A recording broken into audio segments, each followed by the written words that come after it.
صلاة الله سلام Bismillahirrahmanirrahim. Assalamualaikum warahmatullahi wabarakatuh.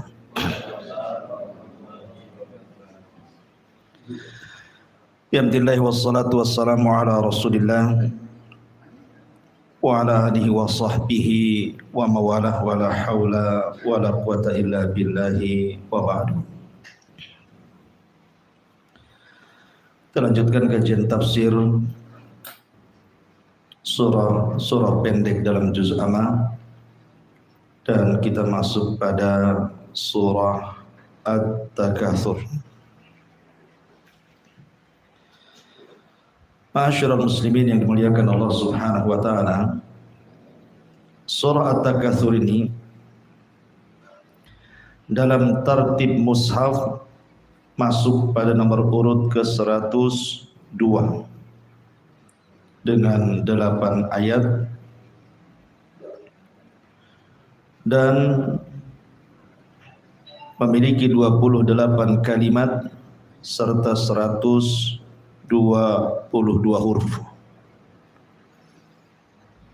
Adapun apakah dia makkiyah ataupun madaniyah, terjadi silang pendapat di antara ulama. Ada yang mengatakan dia makkiyah, ditinjau dari asbab nuzul, dan juga ada yang mengatakan madaniyah juga karena ditinjau dari asbab nuzul yang lain. Nanti kita akan lihat dari segi mana dia makkiyah dan dari segi mana dia madaniyah. Kita baca dulu. A'udzubillahi minasyaitonir rajim. Bismillahirrahmanirrahim. Alhaakumut takatsur hatta zurtumul maqabir. Alhaakumut takatsur, telah melalaikan kalian at-takatsur, berlomba-lombanya kalian dalam memperbanyak dunia. Hatta zurtumul maqabir, sehingga kalian pergi dan kalian dikuburkan di kuburan. Ma'asyiral muslimin yang dimuliakan Allah Subhanahu wa taala, ada dua penafsiran para ulama ketika mentafsirkan kalimat alhaakumut takatsur hatta zurtumul maqabir. Penafsiran yang pertama, bahwa kalimat alhaakumut takatsur ini menceritakan beberapa kabilah yang ada di Quraisy, antara kabilah Bani Abdil Manaf dengan kabilah yang lainnya. Karena kita tahu bahwa kebiasaan bangsa Arab ini di zaman jahiliyah, mereka suka membangga-banggakan keturunan ahsab dan ansab. Kalau ahsab itu reputasi kakek moyang mereka, tapi kalau nasab itu cerita turunan ke bawah, kalau ahsab itu ke atas. Makanya Nabi SAW mengatakan ada 4 perkara dari perkara-perkara jahiliyah kalian tidak bisa meninggalkannya. Salah satunya Nabi mengatakan al-fakhru fil ansab, al-fakhru fil ahsab wa ta'nu fil ansab, berbangga dengan ahsab dan mencela nasab. Karena berbangga mereka, jadi mereka menghitung orang-orang sukses di antara mereka, bahwa kabilah kami, lihat orang kayanya 100 orang gitu ya. Pendekarnya 100 orang, orang-orang suksesnya 100 orang, nah gitu ya. Nanti kabilah lain menghitung juga, oh kami lebih banyak. Ketika kemudian mereka menghitung-hitung yang hidup, maka mereka pun akan menghitung orang-orang yang sudah meninggal. Mereka datang ke kuburan, kemudian ditunjukkan nih kuburan ini mantan menteri, yang itu mantan presiden, yang itu mantan ini, mantan itu. Maka yang satunya juga sama nih, kuburan ini juga sama, sampai hitung kuburan, kan orang-orang jahiliyah itu. Ya. Makanya kemudian Allah Subhanahu wa taala mengatakan alhaakumut takatsur hatta zurtumul maqabir. Ketika mereka menghitung orang hidup mereka dan sudah tidak ada lagi, maka mereka datang ke kuburan, kemudian mereka menghitung orang-orang yang sudah dikubur. Lihat orang-orang jahiliyah. Makanya Allah Subhanahu wa taala berfirman dalam Al-Qur'an, fa idza qadaitum manasikakum fadhkurullaha kadzikrikum abaikum. Fa idza qadaitum manasikakum, kalau kalian sudah selesai melaksanakan manasik haji kalian, maka ingatlah Allah sebagaimana kalian selalu menyebut-nyebut bapak moyang kalian. Karena mereka suka seperti itu, berbangga dengan ahsab dan juga nasab. Ini satu penafsiran. Penafsiran yang lain, maksudnya alhaakumut takatsur hatta zurtumul maqabir ini, artinya jangan sampai kemudian menyibukkan kalian karena kalian ini sibuk dengan mencari harta, kekayaan, kedudukan, kepemimpinan, sampai kalian lalai mengingat Allah Subhanahu wa taala sehingga kematian menjemput kalian. Itulah makna alhaakumut takatsur hatta zurtumul maqabir.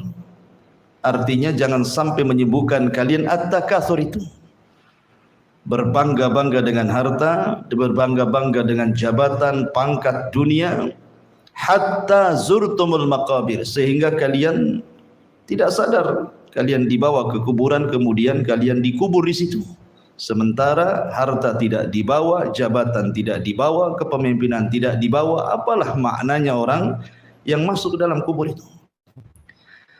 Makanya kenapa kemudian para ulama mengatakan bahwa kemuliaan jasad itu kalau ruh ada padanya. Selama jasad itu ada ruh yang disebut dengan nafsun jiwa, maka orang itu masih dimuliakan. Apakah Anda jadi menteri, jadi presiden, orang kaya, RT sekalipun, kalau ruhnya masih nempel di jasad, dimuliakan tuh. Coba ruhnya dicabut dari jasad, tinggal jasadnya saja begitu ya, dimuliakan enggak? Enggak akan dimuliakan. Karena semuanya sama, kalau sudah ruhnya keluar jadi jenazah kan gitu. Pakaiannya sama, warnanya putih, diantar oleh keranda sampai dikubur. Dikubur pun ditinggalkan manusia. Mau Anda mantan apapun, kalau sudah dikubur ditinggalkan manusia. Lalu apa yang disombongkan? Alhaakumut takatsur hatta zurtumul maqabir. Karena begini ikhwan, di dalam Al-Quranul Karim Allah Subhanahu wa taala berfirman, i'lamu annamal hayatud dunya la'ibun wa zinatun wa tafakhurun bainakum wa takathurun fil amwali wal aulad. Ini hakikat dunia. Nabi SAW mengatakan hakikat dunia itu, i'lamu, ketahuilah, innamal hayatud dunya, kehidupan dunia itu satu, la'ibun, hanya permainan. Yang kedua, zinatun, hanya bangga-banggaan saja, perhiasan saja.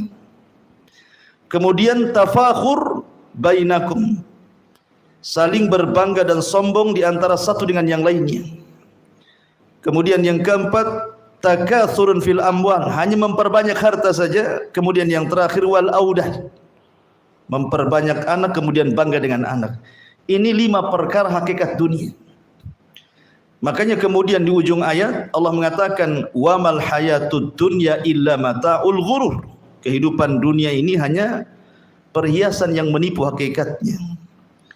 Maka di sini Allah mengatakan, alhaakumut takatsur, jangan menyibukkan kalian dari zikir kepada Allah karena kalian sibuk mengejar dunia dan meninggalkan akhirat.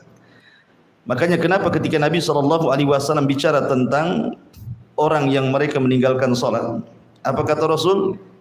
Ulaika mereka bersama orang-orang yang disebutkan dalam hadis Nabi. Pertama, ma'a Fir'aun, akan dikumpulkan bersama Fir'aun. Kemudian wa Haman, dikumpulkan dengan Haman. Kemudian yang ketiga dikumpulkan dengan Qarun, dan yang keempat dikumpulkan dengan Ubay ibn Khalaf. Rasul menyebutkan 4 orang. Orang yang tidak pernah atau meninggalkan salat, maka mereka dikumpulkan dengan 4 orang ini. Pertama Fir'aun, yang kedua Haman, yang ketiga Qarun, dan yang keempat Ubay bin Khalaf. Kenapa? Karena orang lalai dari salat itu biasanya, pertama Fir'aun maksudnya kekuasaan. Ketika orang sibuk mengejar kekuasaan, berpolitik, maka dia akan disibukkan dengan itu dan tidak akan memikirkan salat. Yang kedua Haman. Haman itu perdana menteri. Perdana menterinya Fir'aun, Haman itu. Maka sibuk melayani penguasa dengan cara menjilat penguasa, ke sana kemari mempromosikan gitu ya, supaya diangkat lagi. Kalau bisa 10 periode. Ya. Sibuk sana sini, akhirnya lupa salat. Kemudian Allah contohkan dengan Qarun, karena Qarun itu sibuk dengan harta. Orang kalau sibuk dengan harta, jama'a malahu wa addada yahsabu anna malahu akhlada, maka lupa dengan salat. Kemudian dicontohkan dengan Ubay bin Khalaf, karena Ubay bin Khalaf ini seorang peniaga. Orang yang sibuk dengan berdagang, mencari harta dengan berdagang, maka akan melalaikan dari salat. Makanya Allah katakan di sini, alhaakumut takasur hatta zurtumul maqabir. Jangan menyibukkan kalian dari berlomba-lombanya kalian mencari harta, mengejar dunia, mengejar kekuasaan, nanti juga kalian akan masuk ke kuburan. Itu maksudnya. Ya. Ma'asyiral muslimin yang dimuliakan Allah Subhanahu wa taala. Nabi sallallahu alaihi wasallam ketika menjelaskan tentang hakikat harta, maka Nabi SAW mengatakan, maluka ma akalta fa afnaita, wa ma labista fa ablaita, wa ma tasaddaqta fa abqaita. Hartamu, kata Rasul, yang kau makan pasti habis, yang kau pakai pasti usang, tetapi yang kau belanjakan itulah sesungguhnya hartamu yang sesungguhnya. Makanya Rasul mengatakan, idza mata ibnu Adam in qata amaluhu illa min salasin, salah satunya sadaqatun jariyah. Sedekah yang mengalir itulah harta yang akan dibawa mati. Selebihnya harta itu hakikatnya at-tajmi wa tafriq. Apa tajmi wa tafriq itu? Tajmi itu hanya mengumpul-ngumpulkan saja, habis itu ditinggalkan. Itulah hakikat harta. Karena orang itu semakin tua, ketika dia dari muda memang sudah jadi pembisnis sukses, semakin tua bukan beristirahat. Coba lihat para pengusaha itu kan, makin tua itu bukan beristirahat, artinya bukan mencukupkan dengan yang ada, yang dia cari semasa di dunia, tapi justru makin tua makin sibuk dia. Makin buat cabang sana, cabang sini, cabang sana, cabang sini. Sebagaimana dengan bertambahnya uban, bertambahnya pula kesibukan dunia. Itulah orang tua. Artinya harta ini tidak akan mengenyangkan, bahkan tidak akan memuaskan sama sekali. Kalau seandainya dia bercita-cita punya 1 lembah emas, sudah punya itu pasti pengen dulu lagi lembah emas kedua, lembah emas ketiga, dan begitu seterusnya. Makanya kemudian ulama mengatakan hakikat harta itu tajmi, dikumpulkan sampai rumahnya banyak, kendaraannya banyak, asetnya di mana-mana. Tidak terasa kemudian kena stroke atau kecelakaan di jalan, tiba-tiba mati. Lalu apa yang ditinggalkan coba? Dari pagi sampai sore dia bekerja, dari muda sampai tua dia bekerja, sudah banyak hartanya mati. Itulah makanya hakikat harta itu dikumpulkan kemudian ditinggalkan, menjadi rebutan ahli warisnya. Makanya Allah mengingatkan dengan kalimat alhaakumut takasur hatta zurtumul maqabir. Ada seorang penyair mengatakan, ara ahlal qusuri idza umitu banau fawqal maqabiri bis-suhuri abau illa mubahatan wa fakhran alal fuqara'i hatta fil kuburi. Aku melihat mereka orang-orang kaya itu apabila mereka mati, maka mereka akan membangun di atas kuburan mereka layaknya istana. Mereka enggan kecuali hanya sekedar membangga-banggakan dirinya terhadap orang-orang fakir, sampai pun ketika mereka masuk ke dalam kuburan. Artinya bahwa sekaya apapun orang itu pasti mati. Fir'aun di mana sekarang? Di kuburan. Namrud di mana? Di kuburan. Kaum Ad yang kuat-kuat itu sekarang di kuburan. Kaum Samud, kaum Nuh, semua di kuburan. Dan ketika Nabi SAW mengistilahkan hatta zurtumul maqabir, ketika kita ke kuburan, apa bahasanya? Ziarah kubur kan? Ziarah kubur. Kalimat ziarah itu bukan menetap, namanya ziarah. Antum datang ke rumah saya, ana ziarah ke rumah Abu Humairah.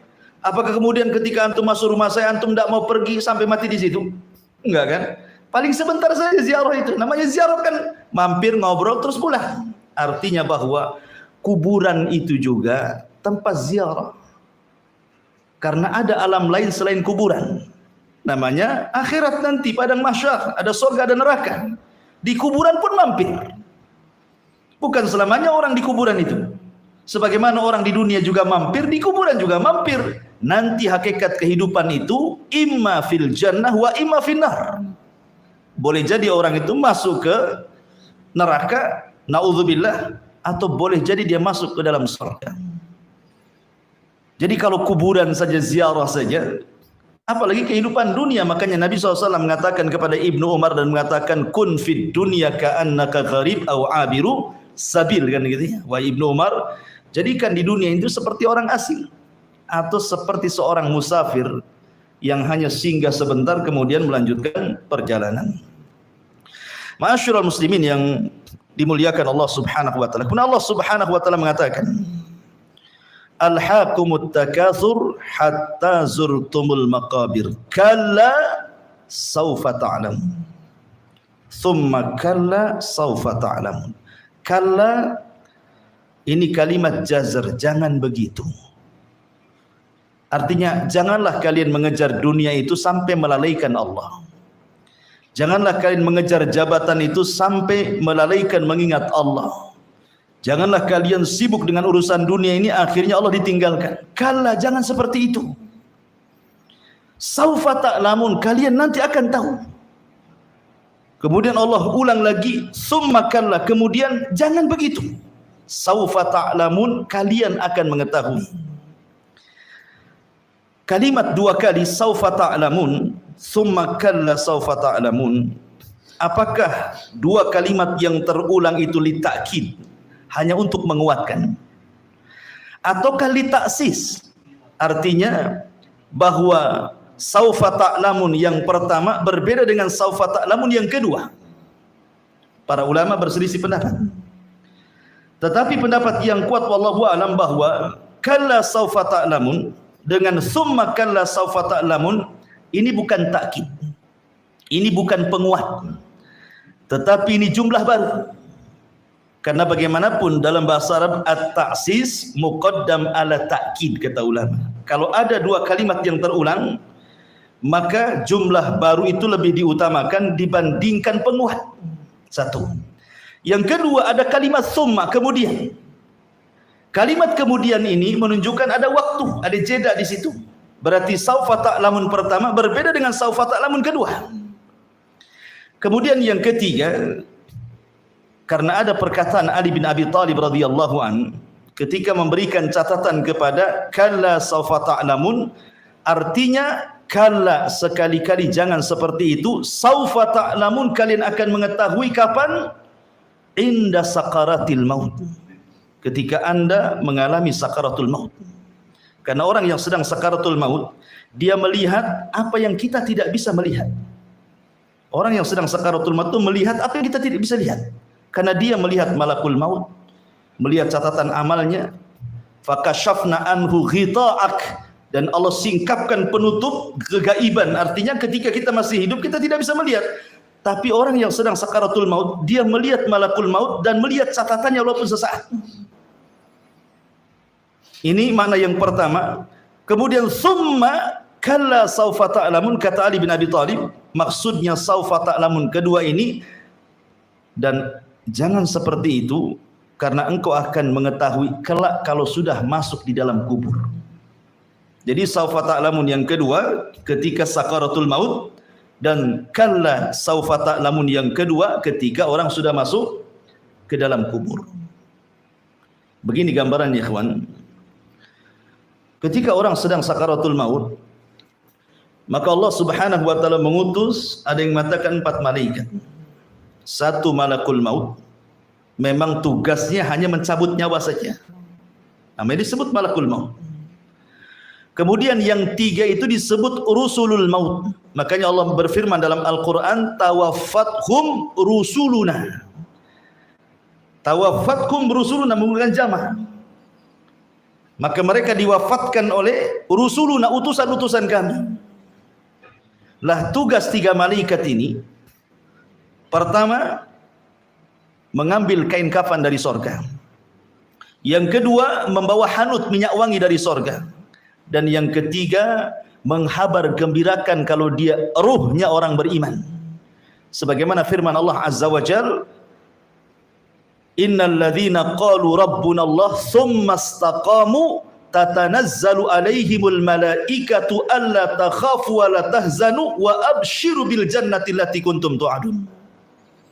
Orang-orang yang mengatakan Rabb kami Allah kemudian istiqamah dengan kata-kata itu, maka malaikat akan turun dan membisikkan di telinganya, jangan takut, jangan sedih karena sorga sudah menantimu. Jadi ada malaikat yang membisikkan kabar gembira, dan ada malaikat yang menyiapkan kain kafan dari sorga, dan ada malaikat yang membawa hanut minyak wangi dari sorga.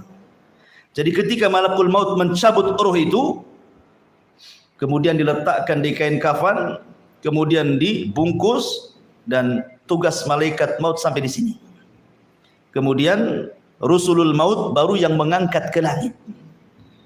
Kemudian dibukakan langit pertama, kedua sampai ketujuh. Kemudian Allah Subhanahu wa taala firmankan, letakkan kembali ruhnya ke dalam jasadnya, tapi catatan yang mengikuti di bawahnya, angkat sampai ke tempat yang disebut dengan Illiyin, tempat yang paling tinggi di sorga.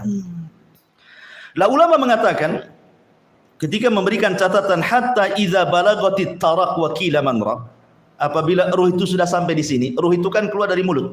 Sebagaimana Allah meniupkan ruh lewat mulut, maka dikeluarkan dari mulut. Dan Rasul mengatakan, idza qubidatir ruh tabi'ahul basar. Kalau ruh dicabut dari mulutnya, maka pandangan mengikutinya. Maka setiap orang mati itu pasti melotot. Maka disunahkan ditutup supaya jangan menakuti orang. Ya. Lah di situ ketika Allah mengatakan hatta idza balagatit taraq, ketika ruh sampai di tenggorokan, wakila man rah, siapa yang bisa meruqyah dia? Maksudnya mengembalikan, mengobati dia, mengembalikan ruhnya, enggak ada yang bisa.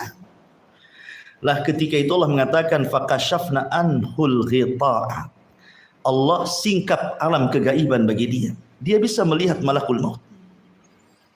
Kita tidak bisa melihat malakul maut, tapi orang yang sedang sakarat dia tahu malakul maut, nampak bagi dia.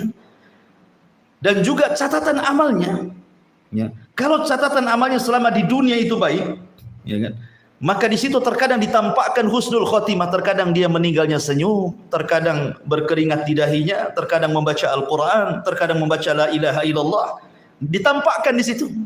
Ya.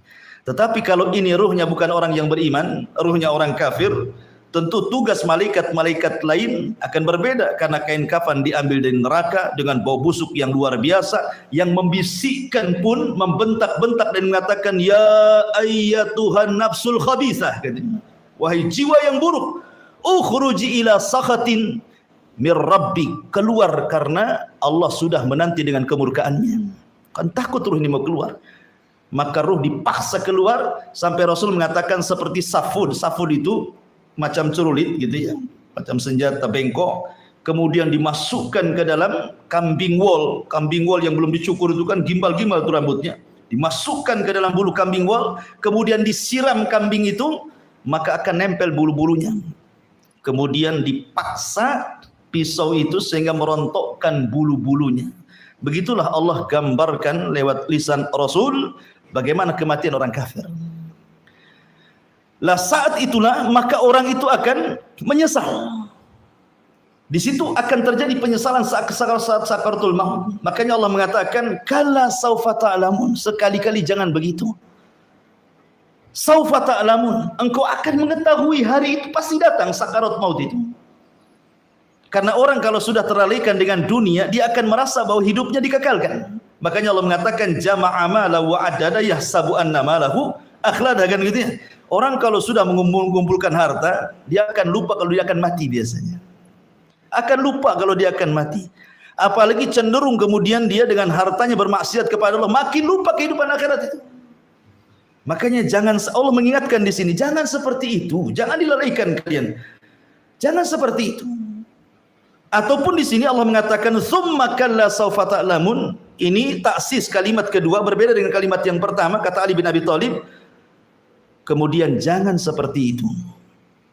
Kelak kalian akan mengetahui ketika kalian masuk di dalam kuburan. Karena orang yang dikubur itu mengatakan kepada Allah Subhanahu wa taala, laula akhartani ila ajalin qarib la asaddaqa wa akum minas salihin. Ya Rabb, kalaulah engkau hidupkan aku kembali ke dunia, aku akan sedekahkan semua aku dan aku akan bergabung dengan orang-orang saleh.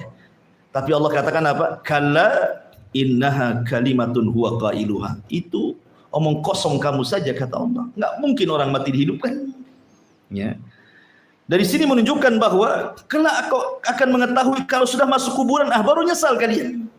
Lah dulu kekayaan kamu yang mungkin bisa dinafkahkan, diinfakkan, disedekahkan, dizakatkan, kenapa kamu tidak lakukan? Ketika sudah mati di kuburan dia mengatakan laula akhartani ila ajalin qarib la asaddaqa wa akum minas salihin. Kenapa baru teringat ingin sedekah gitu ya? Nah, jangan sampai mengejar dunia terlalaikan dari dua peristiwa saat sakaratul maut dan ketika orang sudah masuk ke dalam kuburan. Kalla saufa ta'lamun summa kalla saufa ta'lamun. Kalla law ta'lamuna ilmal yakin. Sekali-kali jangan begitu. Kalian akan mengetahui dengan pengetahuan yang sangat yakin. Di sini ada 3 kalimat ta'lamun kan?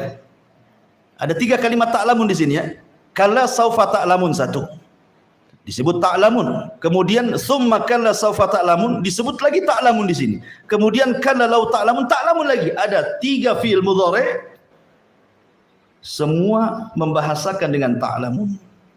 Sebagian ulama mengatakan dari sinilah para ulama beristimbat bahwa ilmu itu ada 3.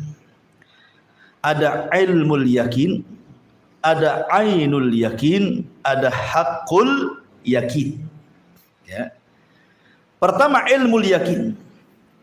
Dia yakin karena ada ilmu dengan melihat dalil Quran, sunnah, yakin bahwa akhirat itu ada, alam kubur itu ada. Ya. Kemudian ainul yakin. Ainul yakin itu yakin, meningkat keyakinannya karena melihat. Kapan? Ketika engkau melihat malaikat maut saat mencabut nyawa. Ketika engkau sudah masuk ke dalam kuburan, engkau melihat kondisi kuburan. Jadi ainul yakin. Hakul yakin ini, kalau sudah merasakan apa yang dirasakan dari azab kubur atau nikmat kubur. Makanya kalau saya analogikan sederhana seperti ini, kita yakin Ka'bah itu ada di Mekah. Anggaplah sekarang ini tidak ada handphone. Kita masih ke zaman batu dulu. Orang-orang yang haji dan umrah pasti bercerita tentang Ka'bah di Mekah. Dan kita yakin ada Ka'bah di Mekah. Itu disebut ilmu yakin karena banyaknya orang cerita Ka'bah. Kemudian setelah itu eranya beda. Tahu-tahu muncul handphone. Ada YouTube, syuting Ka'bah, lagi sholat. Berpindah dari ilmu yakin menjadi ainul yakin. Oh iya, nampak nih Ka'bahnya ada di handphone. Kan itu ya. Kemudian Allah takdirkan antum punya uang, antum haji, antum umroh, antum tawaf di Ka'bah, antum tempelkan di tangan di Ka'bah. Betul memang Ka'bah itu ada. Hakul yakin. Satu paham ya? Itulah maratib tentang ilmu. Ada ilmul yakin, ada ainul yakin, ada hakul yakin. Kalau ilmu yakin karena pengetahuan. Kalau ainul yakin karena melihat. Kalau hakul yakin karena bisa dipegang. Antum sudah merasakannya. Lah, masalahnya ketika kita cerita tentang kehidupan akhirat, di dunia itu hanya ilmu yakin saja kan? Hanya ilmu yakin saja. Kita tahu adanya jahanam, adanya surga, adanya neraka itu berdasarkan nas-nas Al-Quran dan hadis Nabi SAW yang sahih. Kita yakin orang yang beriman pasti ada neraka itu, pasti ada surga itu. Tetapi kan belum ada ainul yakin. Kapan itu? Nanti ada. Makanya Allah mengatakan la tarawunal jahim. Engkau akan melihat jahanam nanti. Dan itu berpindah dari ilmu yakin menjadi ainul yakin. Kalau orang masuk ke dalamnya kemudian disiksa, baru engkau betul-betul hakul yakin merasakan azab. Kalau takdirkan naudzubillah masuk neraka. Ya. Ma'asyiral muslimin yang dimuliakan Allah Azza wa Jalla. Di sini Allah mengatakan kalla lau ta'lamuna ilmal yakin. Sekali-kali jangan seperti itu, maksudnya jangan sampailah mengejar dunia itu meninggalkan akhirat. Meninggalkan mengingat kepada Allah, beribadah kepada Allah. Lau ta'lamuna ilmal yakin. Seandainya kalian tahu dengan ilmu keyakinan kalian bahwa Allah akan membangkitkan kalian setelah kematian, itu maksudnya. Yakin di sini artinya bahwa Allah akan membangkitkan kalian setelah kematian. Maka jawabannya, lau itu kan ada jawabannya. Apa jawabannya? Di sini jawabannya makhdhuf, disembunyikan. Jadi para ulama mengatakan jawaban lau di sini, seandainya kamu mengetahui dengan pengetahuan engkau yang yakin bahwa engkau akan dibangkitkan, lama alhaqumut takatsur. Tentu kalian tidak mungkin menyibukkan dengan takatsur. Nah, itu jawabannya. Karena nanti la tarawunal jahim ini bukan sambungan daripada kalla law ta'lamuna ilmal yakin. Itu kalimat baru tuh. Makanya salah kalau orang membaca ketika jadi imam, dia harus berhenti di sini. Jangan disambung. Karena ada orang membaca itu seperti ini, kalla law ta'lamuna ilmal yaqini la tarawunal jahim. Ini salah baca. Karena ini kalimat baru di sini. Berarti kalau antum baca Quran, ketika antum mengatakan kalla saufa ta'lamun, summa kalla saufa ta'lamun, kalla law ta'lamuna ilmal yaqin, titik sampai di sini. Sudah enggak ada lagi jumlah. Kemudian Allah mengatakan la tarawunal jahim. Nah, ini kalimat baru. Ya, kalimat baru yang mencontohkan tadi ada ilmu yakin, ada ainul yakin, ada hakul yakin. Ya. Jadi ketika Allah mengatakan kalla law ta'lamuna ilmal yakin, sekali-kali janganlah kalian seperti itu. Seandainya kalian tahu dengan keyakinan kalian bahwa kalian akan dibangkitkan kelak setelah kematian, tentu kalian tidak mungkin berlomba-lomba untuk mengejar dunia akhirnya meninggalkan akhirat. Nah, gitu takdirnya. Ya. Berarti titik jumlahnya sampai di sini. Baru kemudian Allah Subhanahu wa taala memberikan contoh tentang ilmu yakin, ainul yakin, hakul yakin. La tarawunal jahim. Summa la tarawunaha ainal yakin. Di sini la tarawunal jahim adalah ilmu yakin. Kenapa? Karena tentang adanya neraka itu disebutkan dalam Al-Quran. Dan Nabi SAW juga suka menggambarkan bagaimana kengerian neraka itu. Dan bagi kita orang yang beriman harus yakin apapun yang dihabarkan Quran sebuah kebenaran. Apapun yang diucapkan Rasul sebuah kebenaran. Karena Al-Quran yang mengatakan al-haqqu mir rabbik fala takunanna minal mumtarin. Kebenaran itu ada pada Rabbmu, jangan ragu-ragu. Dan Rasul mengatakan uktub ma wa ma kharaja minni ilal haq. Catat saja karena semua yang keluar dari lisanku semua kebenaran. Artinya ketika Quran ngomong tentang neraka, Rasul bersabda tentang neraka, kita harus ada keyakinan. Itulah kalimat la tarawunal jahim. Kemudian dari ilmu yakin Allah contohkan berpindah menjadi ainul yakin. Apa? Summa la tarawunnaha ainal yakin. Kemudian kalian kelak akan melihat neraka itu dengan kedua mata kalian. Karena begini ikhwan, saya akan cerita sedikit tentang akhirat. Ketika manusia dibangkitkan di padang mahsyar itu, maka manusia akan dipermisalkan dengan dua binatang. Pertama laron, yang kedua belalang. Quran menyebutkan seperti itu. Adapun laron disebutkan dalam surah Al-Qariyah. Al-Qari'atu mal qari'ah wa ma adraka mal qari'ah yauma yakunun nas kal farash. Kal farashil mabthus. Farash itu artinya belalang. Apa namanya laron? Itu tahu laron kan? Laron itu kalau yang hidup di sawah-sawah, kalau nengok lampu, pasti dia akan ngejar lampu tuh. Lihat cara terbang laron. Enggak beraturan. Enggak ada ceritanya laron itu tertib ketika terbang, enggak ada. Yang ada nabrak kawannya kan. Tahu-tahu sayapnya sudah berserak saja di bawah itu. Tahu-tahu sudah jatuh satu. Ya. Beda dengan belalang, keunggulan belalang itu kalau dia sedang terbang dengan kawanannya, maka dia akan tertib mengarah ke satu arah. Ya. Lah Allah sebutkan dua binatang, pertama kal farashil mabthus, yang kedua kal jaradil muntashir. Seperti jarad belalang yang berterbangan, yang berhamburan. Apa bedanya? Kenapa Allah permisalkan orang itu ketika bangkit seperti laron dan orang itu seperti belalang begini? Ketika Allah Subhanahu wa taala mempermisalkan dengan laron, itu awal kebangkitan. Ketika Allah mengatakan dalam Al-Qur'an, "Idza zulzilatil ardu zilzalaha wa akhrajatil ardu athqalaha." Dan kami keluarkan beban-beban berat, maksudnya manusia yang mati sejak zaman Adam sampai yang terakhir dibangkitkan itu, maka mereka dibangkitkan seperti laron.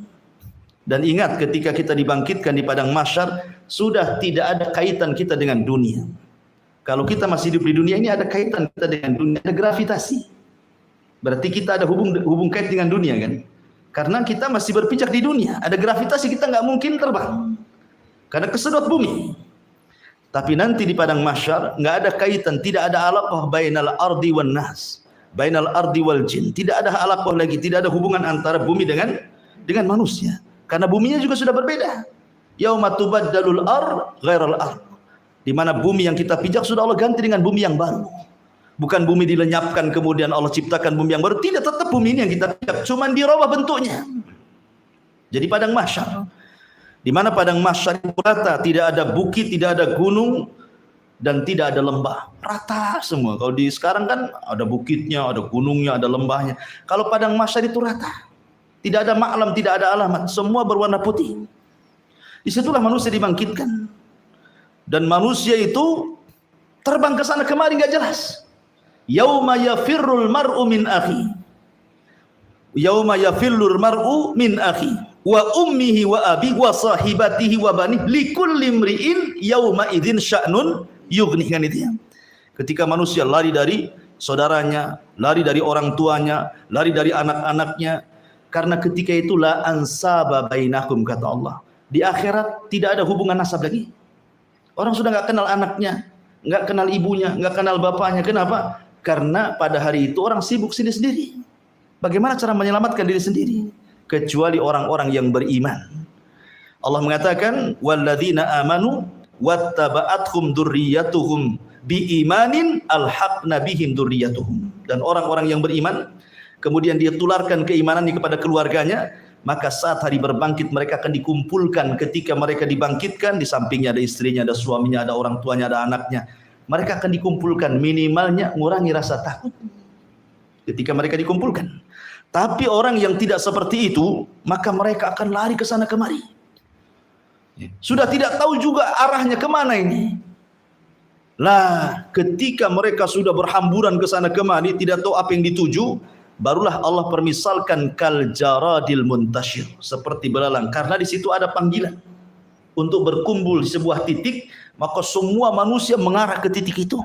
Barulah Allah permisalkan seperti jaradil muntashir, seperti belalang yang berhamburan. Karena belalang kalau terbang teratur dia, lain dengan laron.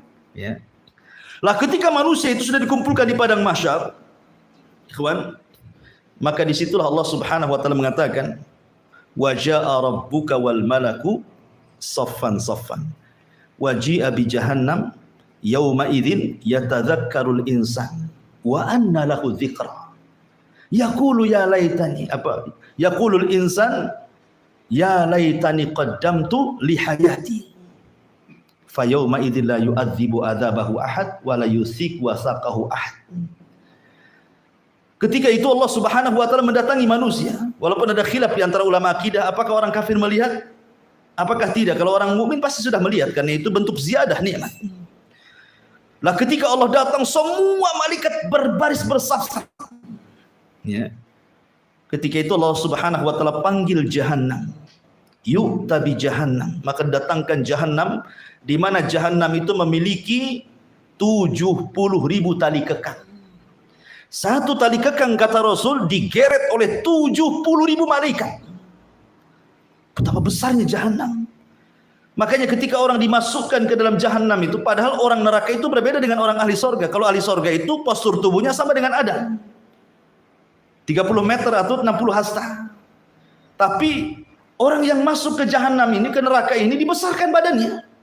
Giginya saja seperti gunung Uhud. Gimana badannya? Tetapi Jahannam tidak pernah penuh dan mengatakan hal mim mazid. Ada tambahan? Masukkan saja. Ya. Enggak penuh-penuh itu neraka itu. Lah ketika kemudian betul-betul Jahannam itu dihadirkan, itulah kalimat summa la tarawunnaha ainal yakin. Kemudian Allah contohkan setelahnya la tarawunnal jahim summa la tarawunnaha. Kemudian engkau betul-betul akan melihat neraka itu. Waji'a bi Jahannam, Allah datangkan neraka Jahannam, semua orang menyaksikan. Ketika itulah manusia terbagi menjadi 3. Quran menyebutnya pertama as-sabiqun ulaikal muqarrabun. Mereka adalah orang-orang muqarrab, orang-orang yang selalu dekat dengan Allah Subhanahu wa taala. Maka mereka akan diangkat sehingga Jahannam di bawahnya sampai di bawah arsy. Kemudian yang kelompok yang kedua disebut ashabul yamin. Wa ashabul yamin. Siapa ashabul yamin? Mereka orang-orang yang kebaikannya lebih banyak dibandingkan keburukannya. Allah angkat juga Jahannam ada di bawahnya. Maka yang tersisa adalah orang-orang yang zalimu li nafsi. Mereka tetap di bawah, dikelilingi oleh Jahannam. Lah mereka inilah yang menunggu syafaat dari Nabi SAW, syafaat dari amal salehnya, karena mereka dikelilingi dengan Jahannam. Ya. Dan mereka menyaksikan Jahannam itu sehingga Allah mengatakan la tarawunal jahim summa la tarawunnaha ainal yakin. Betul-betul kau akan melihat neraka itu. Makanya sahabat Nabi SAW, Handalah Ghasilul Malaikah, pernah mengatakan di hadapan Abu Bakar, ya Abu Bakrin, kalau saya duduk bersama Nabi, Rasul cerita tentang neraka itu seolah-olah neraka berada di pelupuk mataku, seolah-olah nampak. Makanya seorang yang beriman, kata para ulama, ketika dia yakin berdasarkan Quran dan Sunnah bahwa Jahannam itu atau neraka-neraka yang lain itu memang hak adanya, maka seolah-olah dia bisa melihatnya. Nanti saya akan contohkan dari asbab nuzul yang terakhir. Summa latus'alunna yawma idzin 'anin naim. Kemudian sungguh kalian akan ditanya pada hari itu tentang nikmat. Kalimat summa latus'alunna yawma idzin 'anin naim. Ada seorang penyair mengatakan, walau ana idza mitna turikna lakana al-mautu rahata kull hayyin walakinna idza mitna bu'ithna wa nus'alu ba'da dza'an kulli syai'in. Kata penyair mengatakan, ada yang mengatakan ini perkataan Ali bin Thalib, kalaulah kita dimatikan oleh Allah, diwafatkan oleh Allah, habis itu Allah tinggalkan, enggak dihisab, enggak diazab, tentu kematian sebuah istirahat bagi setiap orang yang hidup. Kalau seandainya orang habis mati selesai gitu ya, nggak diapa-apain, tentu kematian sebuah istirahat. Pantaslah orang itu untuk bunuh diri, menyelesaikan keperitan hidup dunia, bunuh diri sajalah. Tetapi walakinna idza mitna bu'isna, masalahnya apabila kita mati kemudian kita dibangkitkan, wa nus'alu ba'da dza'an kulli syai'in, kemudian ditanya segala sesuatu yang kita lakukan di dunia. Ini masalah. Ya. Semua akan ditanya masalahnya. Summa latus'aluna yauma idzin 'anin naim. Kisah ini ada asbab nuzulnya. Kalau asbab nuzul al-hakumut takatsur, ini cerita orang Mekah. Berarti dari segi ini disebut Makkiyah. Tapi kalau dari segi summa latus'aluna yauma idzin 'anin naim, ini asbab nuzulnya Madani. Jadi ada sebuah riwayat yang sahih Ketika Madinah suatu ketika dilanda musim pacaklik hebat. Sampai orang sudah kelaparan. Makanan tinggal sedikit. Maka tiba-tiba Abu Bakar dan Umar radhiyallahu anhuma keluar. Fi waqti zahir, di waktu ketika panas terik. Orang Arab itu jarang keluar di waktu itu karena panas ekstrim di sana itu. Ketika mereka keluar, tiba-tiba berjumpa dengan Nabi SAW. Rasul heran, sehingga Rasul bertanya, wa ma akhrajakuma? Apa yang menyebabkan kalian keluar berdua? Maka keduanya mengatakan, ju ya Rasul, lapar wahai Rasul. Kemudian keduanya bertanya, wa ma akhrajaka ya Rasul? Lalu apa yang mengeluarkan kau dari rumah wahai Rasul? Rasul pun mengatakan, ju ya Aba Bakrin. Aku juga lapar. Subhanallah. Orang terbaik semua ini. Dan ini menunjukkan apa? Keutamaan Abu Bakar dan Umar. Abu Bakar dan Umar itu selalu bersama Nabi SAW, tidak terpisahkan. Makanya keduanya adalah dua menteri Nabi SAW, wazira Rasulullah SAW. Maka Nabi SAW kemudian mengajak keduanya untuk pergi ke perbatasan Madinah. Di sana ada seorang sahabat Ansar yang dermawan, namanya Malik ibn Tihama al-Ansari, atau dikenal dengan Abu Khaisam kunyahnya. Ketika Nabi SAW sampai di rumah Abu Khaisam ini, ketika itu Abu Khaisam sedang pergi, tapi ada isi di rumahnya, istrinya. Kemudian Nabi mengetuk pintu, Assalamualaikum. Tidak dijawab. Kemudian Rasul mengucapkan lagi, Assalamualaikum. Tidak dijawab. Kemudian yang ketiga, Assalamualaikum. Tidak dijawab. Ingat bahwa Rasul mengajarkan kalau antum bertamu, mengucapkan salam 3 kali, langsung pulang. Jangan ngintip. Ini Assalamualaikum 3 kali, enggak dijawab, ke belakang. Enggak digedor di depan, digedor belakang. Nanti belakang ini enggak dijawab lagi. Tengok di gorden. Enggak boleh. Itu kalau seandainya antum ditusuk matanya, enggak ada kafarah tuh. Enggak ada kisah. Ya. Jadi kalau tuan rumah marah gitu ya, karena antum sudah salam 3 kali dijawab, masih ngintip-ngintip. Kemudian dia bawa pisau, pas antum di jendela ditusuk matanya gitu ya. Kenalah mata antum, enggak ada kisos. Ya. Karena Nabi SAW menyuruh kalau sudah salam 3 kali enggak dijawab, pulang. Enggak boleh dipaksa. Ya. Maka Nabi ketika tidak dijawab pulang, dia pulang. Ketika pulang rupanya istri Abu Khaisam memanggil-manggil. Kemudian ditanya oleh Rasul, kenapa engkau tidak menjawab salam? Kata istrinya Abu Khaisam ini, sengaja Rasul, aku tidak menjawab salam karena saya ingin lebih diperbanyak doa bagiku. Apalagi engkau yang berdoa, karena salam itu kan doa. Assalamualaikum warahmatullahi wabarakatuh, doa selamat, doa rahmat, doa berkah. Makanya saya sengaja enggak jawab. Kalau kamu 3 kali salam berarti 3 kali doa.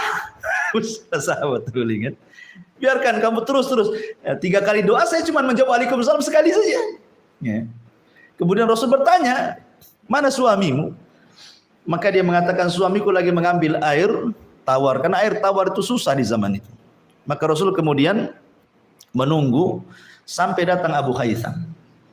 Ketika Abu Khaisam Malik ibn Tiham al-Ansari ini melihat Nabi SAW, Abu Bakar dan Umar, tentu tidak ada tamu yang lebih istimewa dibandingkan 3-tiganya. Senang dia. Langsung kemudian dia pun memanjat pohon kurma, mengambil rutab, kurma yang basah itu, ya kan? Dan menyuguhkan Nabi SAW rutab dan air putih. Maksudnya langsung dijamu dulu sambil mengambil pisau untuk menyembelih kambing. Ketika dia hendak menyembelih kambing, yang ketika itu kambing ini mengeluarkan susu, punya anak yang paling besar, dia kan lagi punya anak, lagi nyusui, otomatis disitulah orang itu bisa minum susu. Ketika mau disembelih yang itu, kata Rasul, iya kawal halib, jangan kau sembelih yang itu, katanya. Kemudian Rasul mengisyaratkan yang ini saja, maksudnya jada itu kambing kacang yang umur usianya setahun itu, yang kecil gitu ya. Kasus yang ini saja. Kenapa? Karena memang waktu kelaparan, janganlah kasihan. Susunya kan bisa diminum. Orang lagi musim lapar. Yang ini, maksud Abu Khaisam itu Malik ibn Tiham kan ingin memuliakan Nabi. Pasti dia akan memberikan terbaik untuk tamu kan begitu. Tapi Nabi SAW mengajarkan bagaimana ada bertamu. Ya, ada bertamu, Rasul jangan tidak mau menyusahkan tuan rumah maksudnya. Jangan yang ini saja. Beda dengan antum. Ya. Keluarkanlah semuanya. Gitu ya, nggak bersyukur. Dikasih kopi minta teh susu. Wah. Jadi Nabi ingin meringankan, makanya kemudian Nabi menyuruh yang ini, akhirnya disembelih jadah itu. Kemudian dikuliti dan direbus. Kemudian dihidangkan. Rasul sudah minum, sudah makan tamar, dihidangkanlah itu daging rebusan itu. Ketika kemudian sedang makan, posisi makan, namanya daging rebus itu kan keluar asap tuh. Tiba-tiba Nabi SAW menangis. Menangis. Ya. Sehingga kemudian Abu Bakar Siddiq radhiyallahu yang lagi makan nih, berhenti dia. Ikut menangis. Tanpa bertanya, kenapa Anda menangis Rasulullah? Itulah ciri khas Abu Bakar. Apapun yang dilakukan Nabi, langsung dilakukan dia. Tanpa bertanya apa alasannya. Beda pula dengan Umar. Umar mengatakan lagi makan nih, melihat keduanya menangis kan hilang seleranya. Dia mengatakan, ya Rasulullah, harusnya lagi seperti ini senanglah. Di depan kita nikmat Allah. Ini nikmat semuanya, ada daging, ada tamar, ada minum. Harusnya senyum, bukan menangis kan gitu kan. Maka kemudian Umar bertanya, apa sebab menangisnya Rasul? Kata Nabi SAW, ya Umar, sesungguhnya ini yang kita makan ini, daging, tamar, air, la tus'alunna yawma idzin anin na'im. Akan ditanya, turunlah surah Takatsur. Dari segi ini berarti Madani, ya, karena kejadian kan di Madinah. Ya. Coba bayangkan kalau seandainya hanya daging kambing, kemudian juga tamar, kemudian air putih akan ditanya di hadapan Allah. Anda bisa bayangkan orang yang emasnya gram-graman itu, ya kan? Orang yang uangnya miliar-miliar itu, orang yang asetnya di mana-mana itu, yang tanahnya hektar-hektar di mana-mana itu. Cemana itu pertanyaannya? Daging saja ditanya.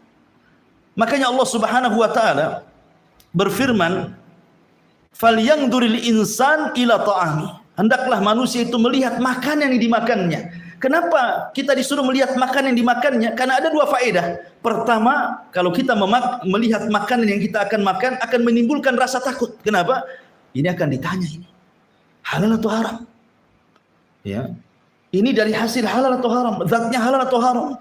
Timbul rasa takut kan gitu. Sehingga dia tidak akan memakan kecuali yang halal. Seperti Abu Bakar Siddiq radhiyallahu anhu ketika diberikan hadiah oleh mantan budak ini memerdekakan, rupanya dia dapat dari hasil perdukunan. Dia pura-pura jadi dukun, bukan dukun beneran. Rupanya ramalannya benar. Akhirnya dikasih hadiah tamar, dihadiahkan kepada Abu Bakar. Sama Abu Bakar langsung makan. Pas habis dimakan tanya, kau dapat dari mana? Dia mengatakan, inni takahantu ya Abu Bakrin. Aku pura-pura jadi dukun, tapi kok benar pula ramalanku. Dapatlah hadiah ini. Ya. Abu Bakar langsung dimasukkan nih telunjuknya ke dalam mulutnya sampai dimuntahkan. Orang-orang mengatakan, ya Abu Bakrin, kau akan mati. Kata Abu Bakar, demi Allah, kalau bukan hanya sekedar makanan yang kumuntahkan sampai nyawaku ikut muntah sekalian, itu lebih baik dibandingkan Abu Bakar masukkan makan yang haram ke perutku. Luar biasa Abu Bakar. Jadi masyarul muslimin yang dimuliakan, jadi kalau kita melihat makanan timbul rasa takut. Bukan antum lihat makan lauknya apa, bukan begitu. Jadi pelajarannya hendaklah melihat makanan yang kita makan itu maksudnya di sini timbul rasa takut bahwa ini semua akan ditanya. Kemudian yang kedua, timbul roja, harapan. Kalau kita mensyukuri nikmat yang kita makan, la in syakartum la azidannakum. Kalau kalian syukur, Allah tambah nanti makanannya. Ya. Jadi ada dua di situ, ada khauf war roja di situ. Nah, itu yang harus ditanamkan ketika orang lihat makanan. Lah ketika Nabi SAW nangis, kenapa Rasul nangis? Apa alasan Nabi nangis coba di situ? Pertama, boleh jadi karena Nabi SAW ingat bahwa semua nikmat akan ditanya. Maka Nabi SAW menangis. Nabi loh ya, takut kepada Allah Azza wa Jal bahwa makanan yang dimakan akan ditanya, summa latus'aluna yawma idzin anin na'im.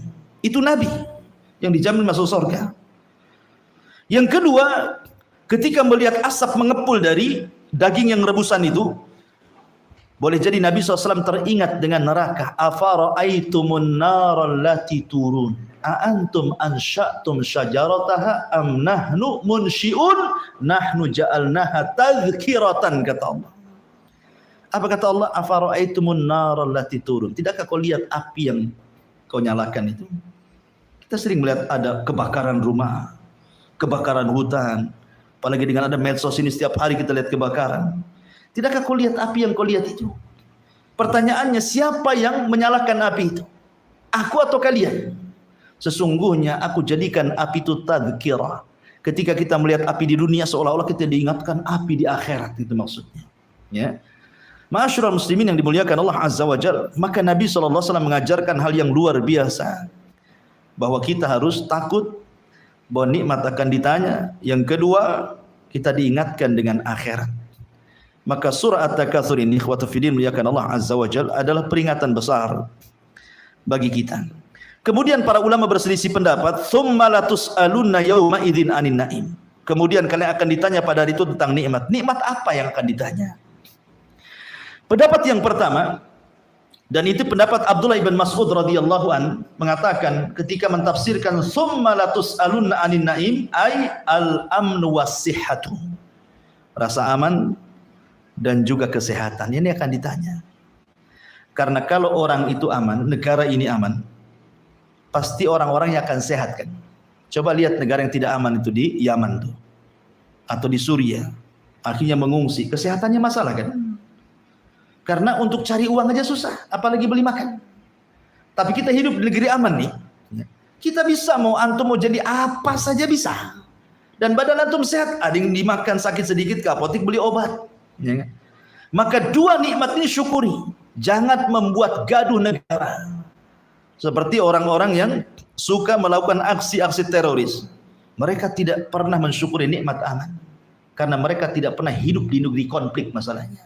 Coba orang-orang yang suka ngebom itu, hidup di negeri konflik sana. Lihat bagaimana pengungsian itu yang mereka kelaparan yang harus dapat bantuan dari mana-mana negeri. Baru paham nikmat aman itu sebuah nikmat yang sangat besar. Wa amanakum min khauf. Kemudian nikmat sehat. Makanya Rasul mengatakan ada dua nikmat yang dilupakan manusia, as-sihhatu wal faragh. Nikmat sehat dan luang waktu. Ada orang sehat tapi waktu tak ada. Tidak bisa dia datang ke pengajian. Ada waktu tapi orangnya stroke, tidak mungkin juga diangkat ke pengajian. Tetapi ada dua-duanya tuh, sehat, ada luang waktu, ada, tidak mau juga datang ke pengajian. Oke lah, jangan pengajian nih karena sunnah saja. Datanglah sholat wajib, tidak juga. Ya. Maka ini akan ditanya di hadapan Allah Subhanahu wa taala dua nikmat ini, al-amnu was-sihah. Ini pendapat pertama. Pendapat yang kedua, pendapat Abdullah ibn Abbas radhiyallahu anhuma. Summa latus'alunna yawma idzin 'anin na'im, artinya as-sihhatul abdani wal asma'i wal absari. Pertama, kesehatan badan. Yang kedua, pendengaran. Yang ketiga, penglihatan. Semua akan ditanya. Jadi, sehatnya badan kita ini akan ditanya. Antum gunakan untuk apa ketika sehat ini? Disibukkan dengan urusan apa? Dunia kah atau ngejar akhirat kah atau 50-50 kah, kan begitu? Kan ditanya. Termasuk pendengaran ini nikmat Allah. Antum mendengarkan apa setiap hari? Karena ada orang setiap hari itu musik aja, mulai dari muda sampai tua, karena dia musisi masalahnya. Ya kan? Musisi amatir. Suaranya nggak jelas tapi terus saja dia dengar musik kan itu. Nah, itu kan ditanya tuh. Kemudian penglihatan. Makanya dahulu Nabi SAW menceritakan tentang kisah seorang Bani Israel yang tidak pernah maksiat, satu maksiat pun seumur hidupnya. Masya Allah, ada ya orang kayak gitu di zaman Bani Israel tapi ya. Kemudian Allah wafatkan. Kemudian Allah berdirikan di pintu sorga. Kemudian Allah katakan, udkhulil jannah bi rahmati. Masuklah kau ke dalam sorga karena rahmatku. Tidak mau dia. Dia mengatakan, ya Rabb, orang masuk sorga karena rahmatku kalau sebelumnya berbuat dosa. Kemudian kau kasihi dia, kau rahmati dia. Wajar dia masuk surga karena rahmatmu. Karena dia pernah melakukan dosa. Lah aku tidak pernah melakukan dosa. Aku tidak mau masuk surga karena rahmatmu. Masukkan aku karena amalanku. Kata Allah, baik. Kalau gitu hitung pahalamu. Nah, hitung pahalamu berapa? Dihitung pahalanya. Rupanya sekian banyak pahala tidak bisa menandingi nikmat penglihatan. Karena dia takut tidak masuk surga. Akhirnya mengatakan, ya sudah ya Rabb, masukkan aja aku dengan rahmatmu. Ya, karena orang masuk surga karena rahmat Allah, orang masuk neraka karena keadilan Allah. Sebab kalau orang masuk surga karena keadilan Allah, tidak ada orang masuk surga satu orang pun. Karena adil itu kalau antum beramal soleh 1 diganjar 1. Sementara antum usia berapa? Paling tinggi 70 tahun meninggal. Sementara kekalnya di sorga dengan berbagai macam kenikmatan tidak imbang dengan kehidupan kita di dunia. Kalau orang masuk surga karena keadilan, nggak ada satupun orang masuk surga. Makanya orang masuk surga itu karena rahmat kasih sayang Allah. Karena Allah itu lebih penyayang dibandingkan makhluknya. Makanya Hasan Al-Basri kalau tidak salah, ketika ditanya, ya Hasan, kalau seandainya di akhirat kau dihisab, 1 Allah yang menghisab kamu, 2 ibumu yang menghisab kamu, kau pilih yang mana? Hasan Al-Basri mengatakan, tentu aku lebih dipilih dihisab Allah dibandingkan ibuku. Kenapa? Karena kasih sayang Allah jauh berlipat-lipat dibandingkan kasih sayang ibuku kepada. Padahal tidak mungkin seorang ibu tega sama anaknya kan? Tapi kasih sayang Allah jauh dibandingkan kasih sayang siapapun dari makhluknya. Ini yang kedua. Yang ketiga, dari Sabit Al-Bunani dari Nabi SAW, bahwa di antara yang al-mas'ulu anhu yaumal qiyamah, yang akan ditanya pada hari kiamat adalah kekuatan badan. Ya, balik kesehatan lah tadi. Kemudian juga air yang antum minum tuh, sehingga antum ketika haus minum merasa hilang dahaga. Ataupun pakaian yang antum menutupi aurat, itu semua akan ditanya. Ya, pakaian akan ditanya, minuman akan ditanya, kesehatan badan akan ditanya. Ini juga termasuk tafsir daripada summa latus'alunna yauma idzin 'anin na'im. Kemudian juga ada yang mengatakan bahwa yang akan ditanya juga, tadi saya sudah sebutkan as-sihhatu wal faragh berdasarkan hadis Imam Bukhari. Dan ingat ada satu hadis Nabi SAW mengatakan, man asbaha minkum aminan fi sirbihi mu'afan fi jasadihi indahu qutu yaumihi faka'annama hizat lahu dunya. Apa kata Rasul? Kalau antum di pagi hari antum aman, tidak ada yang meneror antum, nggak ada debt collector masuk ke rumah, nggak ada orang pinjam online nelpon karena antum tidak pernah pinjam, aman pokoknya, senang, nggak ada beban, walaupun hidup di rumah kontrakan, apalagi rumah sendiri. Kemudian mu'afan fi jasadihi, dan Allah berikan kesehatan, antum tidak ada kolesterol, nggak ada asam urat, nggak ada stroke, nggak ada apa, sehat. Ya, antum bisa kesana kemari. Ya. Indahu qutu yaumihi, dan antum ada yang dimakan hari itu. Walaupun hanya 2 kali makan atau 3 kali makan, apa kata Rasul? Faka'annama hizat lahud dunya. Itu seolah-olah dunia ada di genggaman antum. Karena 3-tiganya menyulitkan orang. Kalau orang diteror dalam kehidupan, betapa banyak orang bunuh diri gara-gara diteror kan? Saya kemarin lihat YouTube itu ada gara-gara pinjaman online 10 juta lebih saja. Karena diteror bunuh diri dia. 10 juta bisa bunuh diri. Ya. Kemudian yang kedua, sakit badannya susah. Sampai stres orang sakit itu. Ada orang stres terbaring itu sampai bertahun-tahun, sampai dia kasihan dengan menjaganya, akhirnya lebih mati daripada hidup. Ya kan? Ataupun susah cari makan. Terpaksa akhirnya ngais ngemis di jalan-jalan gitu, dihilangkan rasa malunya, yang penting makan, kan susah tuh. Tapi kalau 3 perkara ini Allah cukupi, itu sebenarnya antum sudah, dunia itu di genggaman kita sebenarnya. Itu yang kita cari. Apa yang antum dicari? Kan dicari itu kan keamanan, bisa makan, sehat badan. Nah, itu yang dicari dari dunia. Selebihnya nikmat ini gunakan fi sabilillah, di jalan Allah Subhanahu wa taala. Inilah di antara tafsir surah At-Takatsur yang disebutkan oleh para ulama tafsir. Wallahu a'lam bishawab. Sampai di sini kita buat soal jawab saja. Silakan. Kan udah jam 9 juga.